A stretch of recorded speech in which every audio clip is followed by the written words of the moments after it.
everyone! So Karen Hickey here and i-update lang natin yung nail prep video natin kasi medyo matagal na yung video na yon. So syempre marami na rin tayong mga binabago and marami na tayong mga bagong products na ginagamit for our nail prep. So, before tayo mag-nail prep, dapat naka-prepare na rin lahat ng mga gagamitin natin. And before natin gamitin yung mga gagamitin nga nating mga tools and products, ay dapat na disinfect na natin ito. So, hindi tayo pwede magsimula ng service natin if hindi malinis yung mga gamit natin.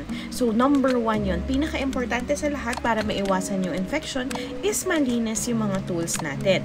So, if hindi pa kayo marunong mag-disinfect ng maayos, pwede nyo panoorin yung video natin about disinfecting kasi ito, isa to sa mga pinaka-importanteng ginagawa ng mga nail tech. Hindi natin pwedeng i-shortcut yung disinfection process natin kasi pwede tayong makahawa or magkaroon ng infection yung mga clients natin. And hindi natin to masisisi sa kanila dahil kasalanan nga natin ito. So again, ang pinaka-importante muna na gagawin natin is dapat sure na sure tayo na malinis lahat ng mga tools na ginagamit natin. Hindi pwedeng ginamit natin kay customer A, gagamitin natin kay customer B, or gagamitin natin kay customer C. Per client, dapat malinis yung tools natin. Hindi yan per day. So, yung tools mo, yung isang nipper mo, si nipper 1, para lang yan kay client 1, disinfect mo siya para magamit mo siya kay client 2. Kaya, mas maganda if nail tech ka at marami kang sets, hindi lang pwedeng isa at yun yung sunod-sunod na gagamitin mo para sa mga lahat na clients mo. Hindi pwede yon. Dapat, lagi tayong bago yung gamit. Hindi naman bago as in bagong bili, but bagong linis. Okay? So, number 1, yun yung gagawin natin. Make sure na malinis yung tools natin. Next, syempre hindi tayo pwedeng mag-start ng service natin kung hindi tayo naghuhugas ng kamay natin. So, paano yung mga tools natin na nilinis na natin if madumi naman yung sarili nating kamay?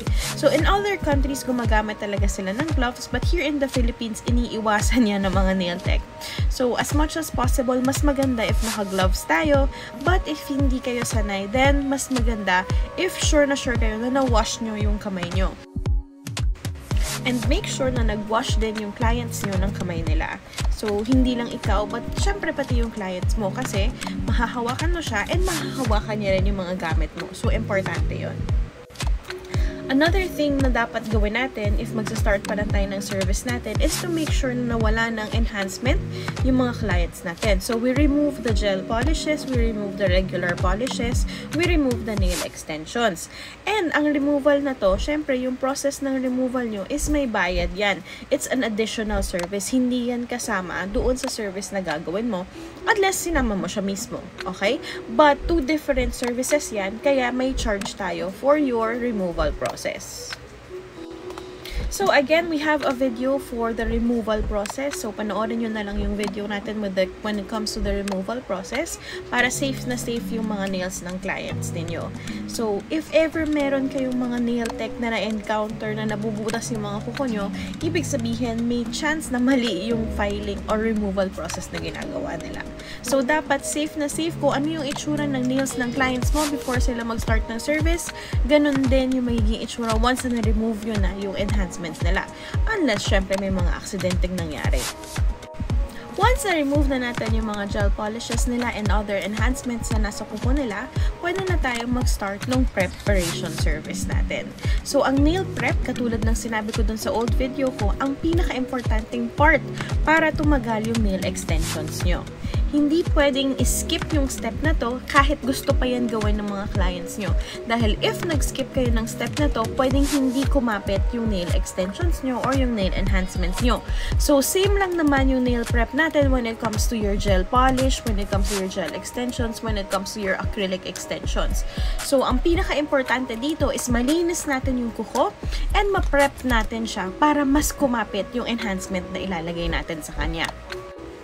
So, in other countries, syempre, iba rin yung nail preparation natin. Hindi katulad ng ginagawa natin dito sa Philippines na sobrang dami tayong kinukutkot at sobrang dami nating pinupush. So, in other countries nga, katulad ng sinabi ko rin dun sa old video ko, hindi tayo nag-remove nung mga nail folds natin. Kasi nandun yung eponychium part, which is very, very important para hindi pasukan ng bacteria yung nails natin. However, here in the Philippines, lahat yan gusto natin malinis. So, if hindi ka marunong mag-nipper, hindi ka marunong as a nail technician. So, yun yung mentality ng mga taong nagpapa-manicure or pedicure. Let's start! So, nagsastart tayo sa pagsasanitize ng ating hands and hands ng clients natin. So, ang difference ng sanitizing sa disinfecting is pag nagsasanitize tayo, binabawasan natin yung mga germs na meron. So, gumagamit tayo ng sanitizer or alcohol. Pag nagdi-disinfect naman tayo, mas gumagamit na tayo ng mas harsh na chemical para mamatay talaga yung mga bacteria na yon. So first, magsasanitize tayo by spraying alcohol or sanitizer sa hands natin and hands ng client natin. Ang next step natin ay ang pag-push natin ng ating nails. So ang pinupush natin is yung cuticles. Pag hindi nyo alam kung ano yung cuticles, tignan nyo yung kuko nyo. May parang dry skin or plastic na nasa taas ng kuko natin. Yun ang tinatawag nating cuticles. Yung mga dry skin or lateral fold, yun yung ating ninipper. So, sa ibang bansa, hindi pwedeng inipper yun. Pero here in the Philippines, wala nga tayong regulation. Anyway, pag nagpupush tayo, kung mapapansin nyo ang video natin, ang ipupush lang natin is the cuticles. Hindi tayo pagpupush ng buong kuko dahil masama yun at mapapanipis nyo ang kuko ng inyong client. Naalala ko pa nga noon nung bata ako, sabi sa akin, lahat ng pinupush niya na mga puti-puti ay dumi ng kuko ko. Pero hindi, that is the upper layer of your natural nails. The more you push, lalo na if yung clients niyo bumabalik every 1 week or 2 weeks, ninipis at ninipis yung kuko ng clients niyo. So, iwasan natin na i-push yung buong kuko. Next step natin, after natin mag-push is ay nag-nipper tayo. So, meron tayong tinatawag na dry skin dito sa Pilipinas. So, this is actually, merong siyang dead skin. However, malapit na siya doon sa ating eponychium, which is the living skin. So, again, here in the Philippines, wala tayong regulation and okay lang tanggalin ito. However, if pupunta kayo sa ibang countries, mapapansin nyo, pinupush lang nila talaga yung cuticles and yung dry skin at hindi nila ito nire-remove. However, in Asian countries nga, gustong-gusto natin itong tinatanggal dahil nagmumukhang mas malinis yung manicure natin. So, at dahil wala tayong regulation dito sa Philippines, tinatanggal natin yung ating mga dry skin at ginagawa ko rin ito. Pero again, dapat malinis lagi ang mga tools natin. Dahil once na na-remove na natin yung balat na yan, yung dry skin na tinatawag natin, na-expose na yung eponychium natin at minsan hindi natin maiwasan na tatamaan natin ito. Ang ginagawa ng eponychium is pinoprotektahan niya yung ating nail matrix sa paggawa ng kuko. Para wag din pumasok yung mga bacteria, germs at infection. So if natamaan natin yon at nasugatan natin yon or wala ng proteksyon yung nails natin, at nagka-infection tayo, pwedeng masira ang kuko natin. Kaya again guys, lagi kong sinasabi, always use clean tools. So, aside from the nipper cleaning yung nails natin, nagtatanggal tayo na itong mga dry skin na to para mas kumapit din naman yung extensions natin. Hindi lang pangpaganda. Pero dahil natanggal na nga natin lahat ng dry skin na ito, may iiwasan natin yung pag-dry nito at mapag-angat nito yung extensions na ginawa natin or yung enhancement natin. Dahil pag may enhancement tayo at may dry skin sa ilalim at mas nag-dry pa yun, ang tendency is magli-lift up siya.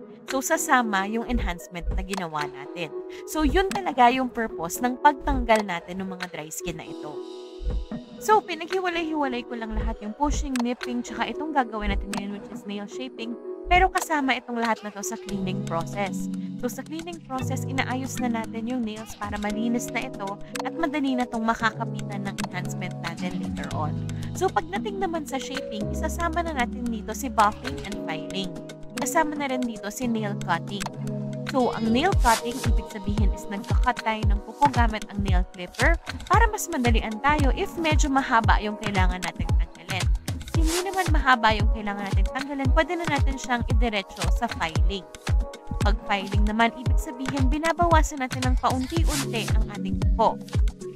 Buffing, which is laging nalilito lahat ng tao, Ang buffing, ibig sabihin niya, pinapantay niya yung kuko. So, ibig sabihin, meron pa tayong later on na step which is ang etching, which is yung maggagasgas ng kuko. Kailangan nating tandaan na hindi kumakapit ang enhancement if basa ang kuko, madumi ang kuko, makinis ang kuko, or ang oily ng kuko. Daanan lang natin sandali ang etching. Ang etching ay ang pag-roughen ng surface ng natural nail plate natin para maging textured ito. So, gumagamit tayo ng medyo coarse na file. So, dahil natural nails, ito 180 grit ang gagamitin natin para makapag-create tayo ng mga scratches sa natural nails. So, ang purpose ng etching is para mas kumapit yung nail enhancement, lalo na sa mga acrylics. Pero ginagamit na rin natin ito sa gel para merong grip yung ating enhancement. Hindi siya madaling maglilift. After natin ng cleaning process, so na-roughen na natin yung nail, naglalagay na tayo ng nail dehydrator.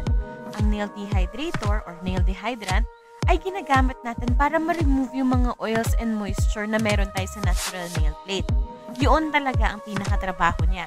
So, hindi siya protection ha. Ang ginagawa niya is nire-remove niya nga yung mga basa-basa sa ating kuko. Kasi kailangan ng mga enhancements natin ng very, very dry na kuko para mas kumapit ito. After naman ng nail dehydrator, gumagamit na tayo ng primer. Katulad nga ng sinabi ko kanina, may mga taong hindi gumagamit nito pero depende yan sa product and humidity ng area. Usually kasi pag hindi naman very humid doon sa area, kayang-kayang wag maglagay ng primer. So parang naging optional step siya. So if very very dry yung nails ng client mo, pwede nyo siyang gawing optional step pero i-advise ko sa inyo or i-recommend ko na lagi kayong gumamit ng dehydrator at primer para mas tumagal pa rin yung enhancement ninyo. Also, don't forget na kahit non-acid primer ay may acid pa rin. Kaya pwede pa rin kayong magkaroon ng chemical burns if natapon ito sa inyo. Kaya once na dumikit ito sa balat, make sure na kailangan banlawan nyo siya agad. Mapabalat nyo man o mapabalat man ng client. So, iwasan nyo na may dumidikit na products na pang nails sa ating skin. Sa kahit anumang product na ito, mapa-nail polish man siya, mapa-dehydrator primer, or kung ano man yung ginagamit nyo, iwasan na dumikit ito sa ating skin para maiwasan na rin ang allergy. And make sure na gumagamit kayo ng magandang klaseng gels or magandang klaseng mga products para din maiwasan yung allergy. Usually kasi yung mga allergy na to nakukuha natin sa mga products na hindi pumapasa sa FDA or yung mga products na medyo hindi professional at mumurahin lamang. Pero hindi ko naman nilalahat.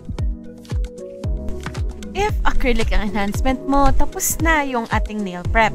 However, if mag-gel enhancement ka, usually naglalagay tayo ng base. Ang paglagay ng base ay tumutulong para sa application mo mamaya dahil hindi siya mag-flow dun sa sides at may kakapitan yung gel layer na ipapatong mo. So, pag naglagay kayo ng base layer, manipis lang yung kailangan and i-cure natin ito. So, iba pa to sa tinatawag natin na slip layer. So, ang slip layer, hindi natin kinocure pero ang base kinocure natin. Ang base na rin ay nagiging protection ng nails natin para maiwasan yung staining. So, review lang natin yung mga steps na ginawa natin. So, first, nag-sanitize tayo. We made sure na lahat malinis bago tayo mag-start. After nun, pinush natin yung ating nails. And we removed yung mga kailangan natin i-remove using our nipper. Nag-nail shaping na rin tayo. So, part lahat yun ng cleaning process natin. After natin mag-cleaning, syempre nakasama doon yung etching natin. And if nag-etch kayo, we make sure na hindi tayo mag-over-etch kasi ninipis yung kuko ng clients natin. After natin mag-etching, naglalagay na tayo ng dehydrator, primer, at ang base. So, na-discuss ko na sa inyo ang proper nail prepping and sana may natutunan kayo. If you have questions, please let me know.